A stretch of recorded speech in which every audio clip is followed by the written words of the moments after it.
Jadi di ayat yang ke-43 ini kemarin baru dibahas tentang wa aqimus shalah, yaitu dirikanlah sholat. Maknanya ini sangat luas sekali, bahkan kalau kita membahas wa aqimus shalah saja mungkin bisa berjilid-jilid di dalam kitabnya, tapi kita cukupkan dari wa aqimus shalah itu pembahasan bahwa yang dimaksud dengan mendirikan sholat secara fikihnya adalah memenuhi standar, syarat, rukun, dan juga fardu-fardu dan sunnah-sunnah dari sholat. Kemudian waqimus sholat juga yang diharapkan ada asarus sholat atau bekasnya sholat. Bekasnya sholat itu apa? Kata baginda Rasulullah Sallallahu Alaihi Wasallam, Inna sholata tanha anil fahsya wal munkar.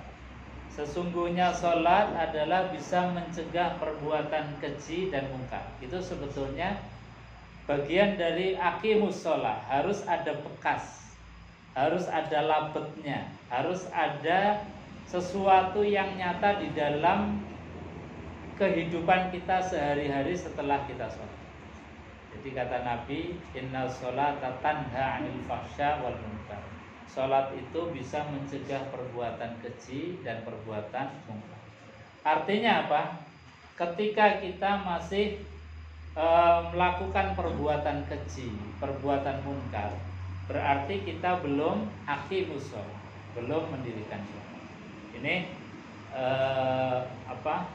di dalam tafsir-tafsir disebutkan secara zahir aqimus shalah sesuai dengan syarat, rukun, ketetapan-ketetapan yang sudah dicontohkan oleh Rasulullah.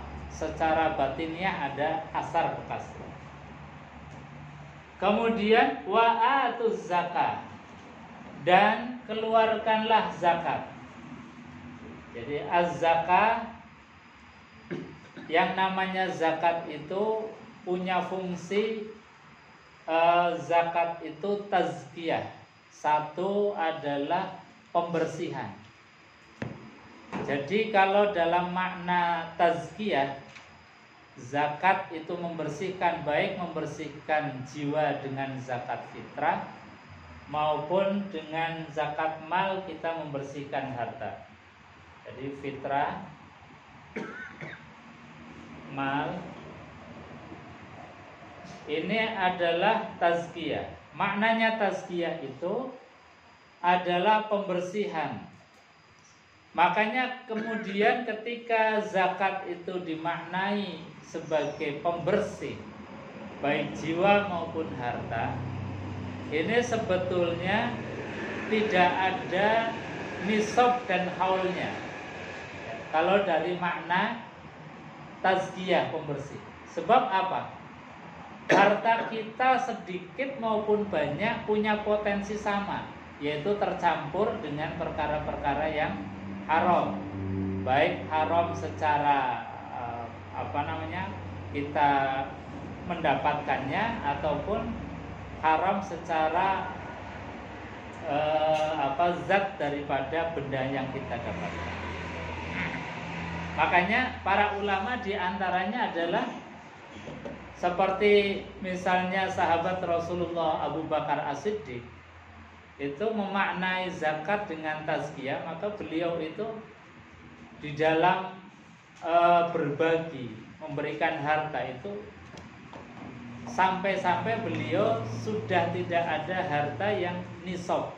Karena apa? Saking banyaknya sedekah.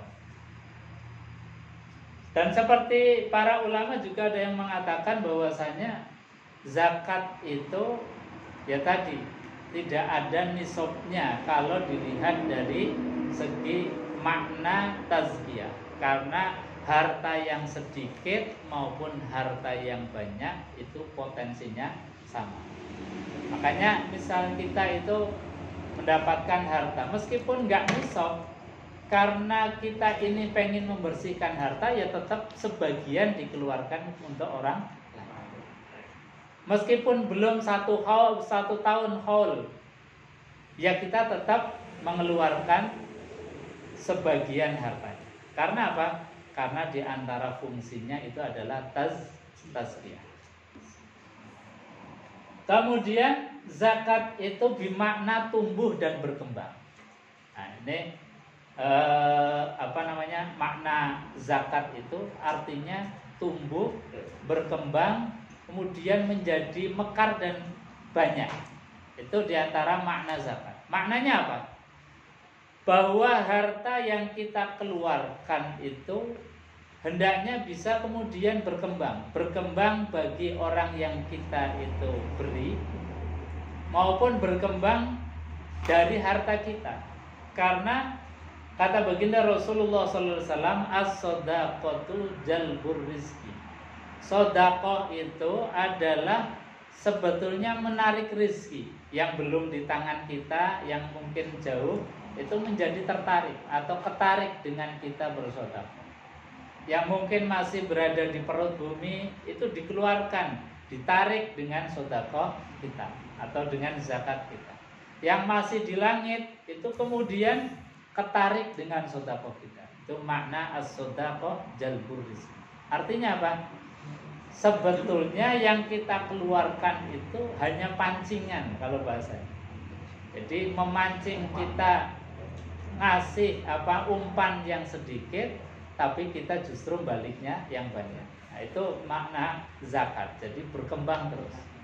Jadi bagi orang yang mengeluarkan, bersedekah, berzakat, itu pun tidak menjadi kurang dengan dikeluarkan, karena itu bagian dari umpan kita. Bagian dari kail yang kita sebar, yang nanti akan balik lagi kepada kita yang lebih banyak lagi. Itu makna zakat. Jadi makna zakat bermakna berkembang, tumbuh, itu artinya bahwa diharapkan dari kita zakat itu ekonomi kemudian menjadi tumbuh berkembang. Yang asalnya itu enggak berdaya, ketika kita bagikan sebagian rezeki kita, zakat kita, sedekah kita, mereka menjadi berdaya. Ketika kemudian ada orang lain secara ekonomi mungkin tidak bisa, mau usaha tidak bisa, kemudian kita keluarkan zakatnya, kita keluarkan sedekahnya, kemudian mereka jadi berkembang, bisa jadi usaha. Berarti makna zakat itu sudah terpenuhi. Hanya kalau bisa zakat itu betul-betul kita berikan dengan ilmu. Artinya dengan ilmu itu jangan kita kasih kailnya saja, jangan kita kasih ikannya saja begitu. Tapi diharapkan orang yang kita kasih itu bisa bertumbuh dan berkembang. Nah, ini kan tentu dengan ilmu, tidak hanya sekedar memberi, tapi kalau bisa dibimbing.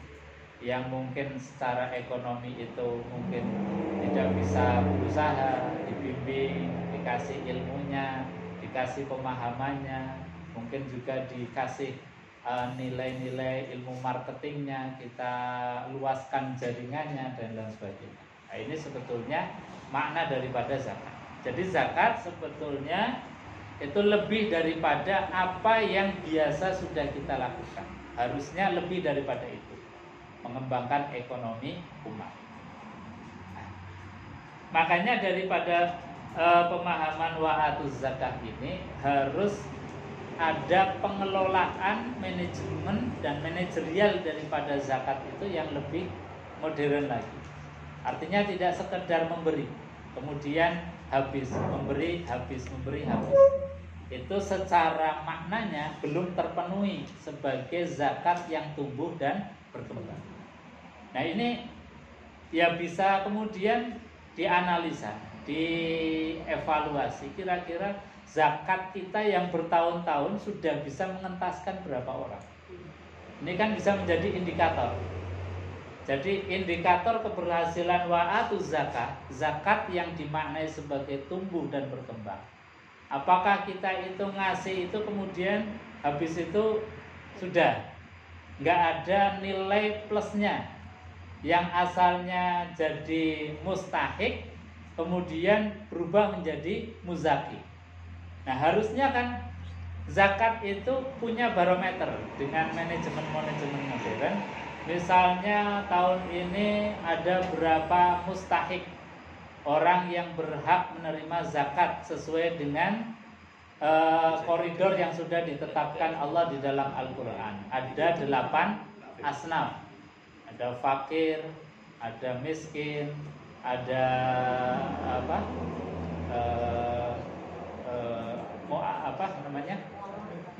fakir, miskin, gharim, fisabilillah, itu diantara yang menjadi hak-hak daripada mustahik atau orang yang menerima. Nah, di dalam ini kemudian harusnya dipahami, misalnya mustahik dari fakir miskin, taruhlah misal 1 tahun ini itu ada 100 orang. 100 orang dibina, tahun depan kok masih 100 orang lagi, berarti nilai zakatnya itu belum maksimal. Karena apa? Belum tumbuh dan berkembang, menuntaskan daripada apa yang harusnya itu menjadi tumbuh, menjadi berkembang. Jadi tadi apapun ibadah itu harus memang dielmoni, didasari dengan ilmu dan manajemen yang bagus, manajemen pengelolaan yang bagus, sehingga tadi makna dan tujuan dari apa yang Allah perintahkan itu betul-betul tercapai. Satu, zakat sebagai tazkiyah, yang berzakat itu menjadi bersih hartanya, bersih jiwanya, dan juga zakat bimakna tumbuh itu kemudian betul-betul terrealisir. Sehingga apa? Potensi umat untuk ditumbuh kembangkan itu menjadi luar biasa.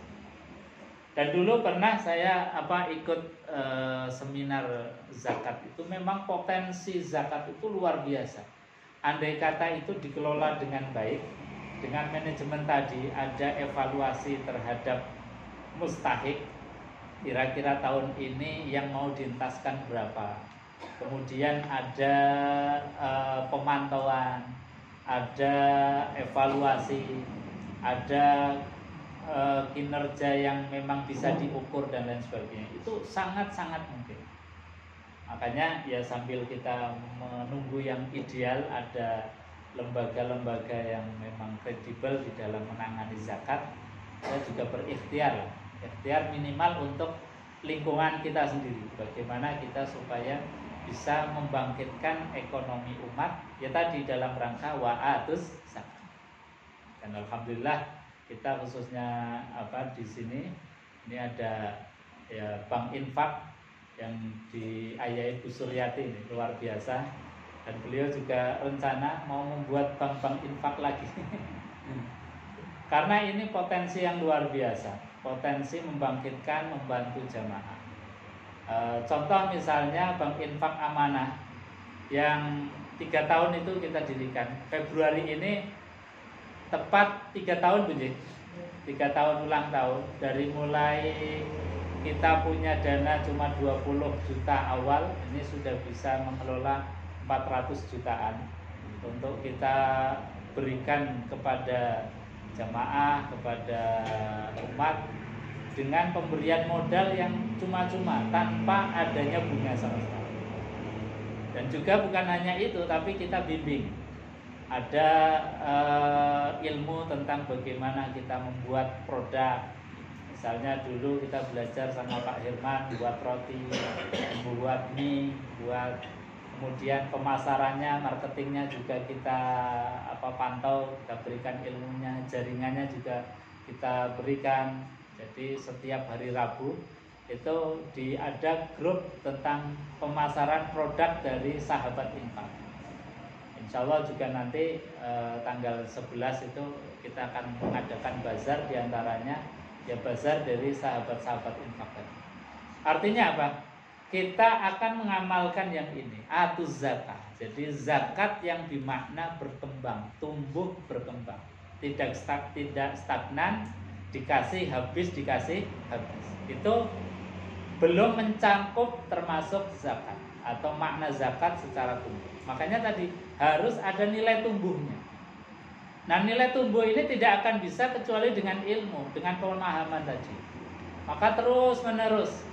Nah, di antara yang dilakukan oleh Bank Infak itu juga memberikan pemahaman ilmu, karena syaratnya minjem itu harus ngaji, Mbak. Jadi syaratnya harus ngaji, minimal sebulan sekali sebagai bentuk tanggung jawab. 2 kali deh, 2 kali. Jadi 2 kali dalam sebulan itu harus ngaji sebagai syarat peminjaman. Jadi kita tumbuhkan rasa tanggung jawab bahwasanya pinjam yang tanpa bunga itu sebagai pinjaman dari Allah Subhanahu wa taala melalui lembaga Bank Infak tadi. Dan juga supaya tidak ada yang ngemplang. Jadi merasa kemudian dikasih bantuan bukan untuk nyicil. Ini kan namanya ngemplang. Dan alhamdulillah selama 3 tahun itu baru sekali kejadian. Ini artinya sangat-sangat bagus secara manajemen. Jadi baru ada 1, dan itu pun memang mungkin 1 karena memang kebutuhan, karena memang betul-betul tidak mampu, sehingga kita nolkan, kita berikan. Secara sistem memang demikian. Jadi kalau yang memang tidak mampu, tidak bisa membayar, dan kita lihat memang layak untuk bersihkan, kita nolkan, ya kita nolkan. Tapi secara manajerial dari 3 tahun hanya 1 kasus itu satu hal yang luar biasa. Ya, karena tadi kita bekali juga dengan ilmu, pemahaman. Karenanya dengan itu kita perlu tumbuhkan terus. Nah, kemarin dengan masyarakat ekonomi syariah Jawa Tengah juga mendorong terus untuk di majelis-majelis itu ada bank infak supaya apa? Supaya membackup ekonomi jamaah. Membackup ekonomi jamaah yang mampu kemudian bisa memberikan bantuan. Nah, bantuan supaya efektif tadi dikelola dengan baik, dengan manajemen yang baik, sehingga tidak dikasih habis. Kalau dikasih habis, ya kita nggak bisa ngukur, ngevaluasinya nggak bisa. Ya syukur misalnya kalau ada saudara dekat, mungkin jelas-jelas dia tidak mampu, setelah kita lihat, oh tambah berkembang usahanya, itu alhamdulillah, itu sudah mencakup wa'atus zakat. Jadi kalau bisa tadi betul-betul kita pantau. Kalau misalnya tahu persis sendiri, oh itu saudara saya, tak kasih modal aja lah, biar ekonominya jadi bangkit, kemudian usahanya jadi maju dan lain sebagainya. Itu lebih baik daripada kita ngasih yang belum tentu jeluntrungnya nggak jelas untuk dievaluasinya bisa berkembang atau enggak. Maka lebih bagus yang demikian. Karena tadi makna zakat diantaranya adalah tumbuh, berkembang, terus besar. Itu yang diharapkan dari makna zakat. Jamaah yang dimuliakan Allah Subhanahu wa taala, sedangkan makna zakat secara spesifik di dalam kitab fikih adalah harta yang sudah nisab. Nisab itu memenuhi standar minimal, atau sudah haul itu yang sudah 1 tahun. Itu dalam bahasan fikih. Di dalam fikih itu harta yang sudah memenuhi standar harus dikeluarkan. Bahkan Allah di dalam Al-Quran mengatakan khudz min amwalihim shadaqatan tutahhiruhum wa tuzakki. Kalau kemudian harta yang sudah nisab dalam batas-batas yang sudah harus dikeluarkan zakatnya, kok kemudian nggak dikeluarkan, Allah sampai memerintahkan khudz, ambillah. Jadi dipaksa untuk diambil oleh amir atau oleh amil yang diberikan amanah oleh amir, pemerintah atau yang punya wewenang, itu disuruh memaksa diambil. Karena apa? Karena tadi harta zakat punya tujuan tuzakkihim, tutahhiruhum wa tuzakkihim, untuk membersihkan dan mensuci. Jamaah yang dimuliakan Allah Subhanahu wa taala. Ini perintah yang kedua. aqimus shalah wa atuz zakat. Yang ketiga ada warka'u ma'ar raki'in. Irka'u, rukuklah kalian. Rukuklah kalian ini maknanya adalah bisolah, dengan sholat. Jadi ini sudah disampaikan aqimus shalah dalam makna yang tadi, yang luas secara fikih, memenuhi standar syarat rukun, kemudian fardu dan sunnah-sunnahnya. Warka'u ma'ar raki'in, ini lebih kepada penekanan bahwasanya di dalam kita aqimus shalah itu hendaknya dilakukan berjamaah. Jadi rukuklah artinya sholatlah ma'ar raki'in, bersama dengan orang-orang yang sholat. Rukuklah bersama-sama dengan orang yang rukuk. Ini Allah Subhanahu wa ta'ala perintahkan karena syariat diantaranya adalah syariat sholat. Itu syariat bukan hanya ta'abudi. Ta'abudi itu penyembahan. Kita rukuk dan sujud menyembah Allah Subhanahu wa ta'ala. Tapi ada nilai-nilai yang show of force. Jadi menampakkan kekuatan. Menampakkan satu kekuatan bahwa muslim itu bersatu, menunjukkan kompak, kuat, sehingga musuh-musuh yang akan menghadapi muslim, menghadapi kita itu jadi getar. Dan setiap syariat itu hampir semuanya itu ada show of force-nya, menunjukkan satu kegagahan. Jadi umat Islam ditunjukkan supaya nggak loyo, nggak kemudian seperti sendiri-sendiri yang kalau musuh datang mudah untuk dikalahkan. Seperti misalnya haji itu Rasulullah SAW ketika tawaf itu juga ada lari-lari kecilnya. Ketika sa'i di mas'a juga sama. Menunjukkan apa? Menunjukkan bahwa muslim itu harus kuat. Jadi Nabi memerintahkan karena apa? Saat itu kaum muslimin, sahabat Nabi itu kan baru datang dari Madinah. Yang kita tahu datang dengan jalan kaki, dengan naik onta, gimana capeknya. Jadi capeknya jalan yang jauh, sampai di Mekah langsung disuruh untuk ibadah. Nah, dibully oleh orang-orang kafir Mekah itu. Paling Muhammad itu kecapean, gak bisa ibadah loyo.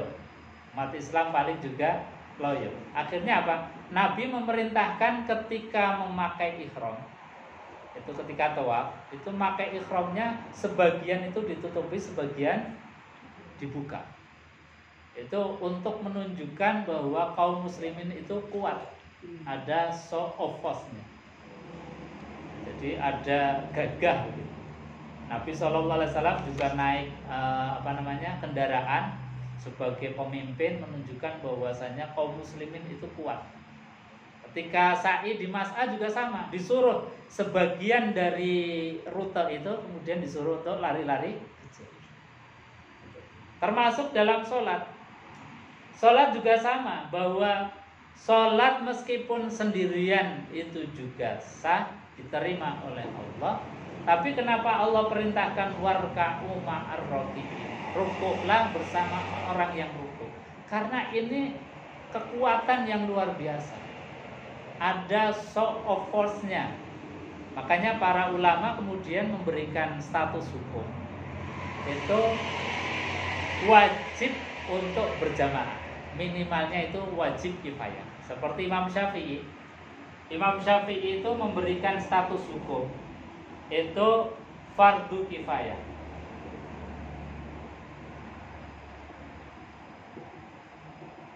Ini hukum yang paling ringan dari para ulama. Para ulama di dalam memberikan status hukum berjamaah untuk sholat fardu, yang paling ringan itu fardu, tapi fardunya kifayah. Artinya kolektif. masjid itu dalam waktu-waktunya tidak boleh kosong. Harus ada yang ngisi, harus ada yang jamaah.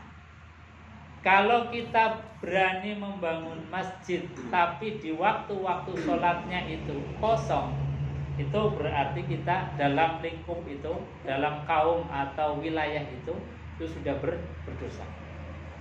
Mampu membangun masjid tapi ada waktu-waktu yang sampai kosong tidak ada yang jamaah. Makanya untungnya ya ada berjamaah. Meskipun mungkin 3 orang, 5 orang berjamaah, itu sudah ngangkat kita kalau pas lagi misalnya kita di rumah atau pas nggak jamaah. Ini. Tapi ulama yang lain sampai kepada fardhu ain. Jadi wajibnya wajib individual. Wajib individual itu ya setiap orang itu ya harus berjamaah, kecuali ada uzur syar'iyah, uzur yang memang secara syar'i itu dilegalkan. Misalnya sakit, nggak bisa berjalan, misalnya kemudian safar, bepergian, itu namanya uzur syar'iyah. Tapi kalau nggak ada uzur syar'iyah seperti Imam Ahmad bin Hanbal, itu memberikan satu hukum wajib setiap sholat yang 5 waktu itu berjamaah. Tapi untungnya ada ini saran hukum fardu kifayah. Jadi yang penting kalau yang di masjid itu ada azan, sudah ada yang sholat, insya Allah aman dari segi kita itu berjamaah. Tapi jangan sampai kosong. Kalau kosong satu waktu berarti di waktu itu komunitas wilayah itu semuanya berdosa. Itu namanya fardu kifayah. Jadi di dalam warka'u ma'ar-raki'in. Ustaz, lalu makna warka'u ma'ar-raki'in ini untuk siapa saja? Apakah hanya laki-laki atau juga perempuan? Di dalam ayat ini tidak dibedakan. Jadi warka'u ma'ar-raki'in perintahnya itu ya bagi laki-laki maupun perempuan. Semuanya diperintahkan untuk hadir, untuk berjamaah. Nah, kemudian ada hadis-hadis yang memberikan spesifikasi, yang memberikan keterangan yang lebih detail. Di antaranya misalnya perempuan itu kalau masih istilahnya muda, kemudian kalau jalan tidak aman, menjadikan fitnah dan lain sebagainya, itu Nabi mengatakan lebih baik di rumah. Tapi kalau kita yang misalnya sudah tidak ada tanggungan, ketika jalan ke masjid pun aman, tidak ada fitnah, tidak ada hambatan, tidak ada yang kemudian membuat atau melecehkan perempuan, maka hukumnya harus dikembalikan kepada ini, warka'u ma'ar-raki'in. Jadi rukuklah bersama dengan orang yang rukuk. Karena hadis itu sebagai untuk khosois, kekhususan yang ketika ada elatul hukmi. Elatul hukmi yang di zaman itu kan karena dalam keadaan zaman itu tidak aman, kalau perempuan keluar bisa menjadi fitnah, kalau perempuan keluar kemudian bisa dilecehkan kehormatannya dan lain sebagainya. Maka Nabi kemudian memberikan arahan, memberikan panduan, perempuan itu baiknya di rumah. Tapi kalau tidak ada elat sebab hukum, itu harus dikembalikan warka'u ma'ar-raki'in. Atau kalau tidak, ketika kita ingin mendapatkan irka'u ma'ar-raki'in ini, para sahabat Nabi SAW yang sahabiah atau sahabat perempuan itu tidak sholat bersama Rasulullah karena memang tadi kondisi sosialnya masih begitu, belum aman, belum nyaman bagi perempuan. Tapi tetap Nabi SAW dan para sahabat itu diantaranya ketika pulang dari masjid, seperti beberapa sahabat Rasulullah, kalau pulang dari masjid ke rumah itu kemudian sholat lagi dengan keluarganya. Jadi misalnya bapak yang habis dari masjid pulang ke rumah, nanti supaya istri mendapatkan warka'u ma'ar-raki'in, dia sholat lagi, istrinya menjadi makmum. Itu namanya sholat i'adah, mengulang. Nah, dan ini beberapa sahabat juga melakukan, karena tadi untuk mendapatkan satu pengamalan dari warka'u ma'ar-raki'in.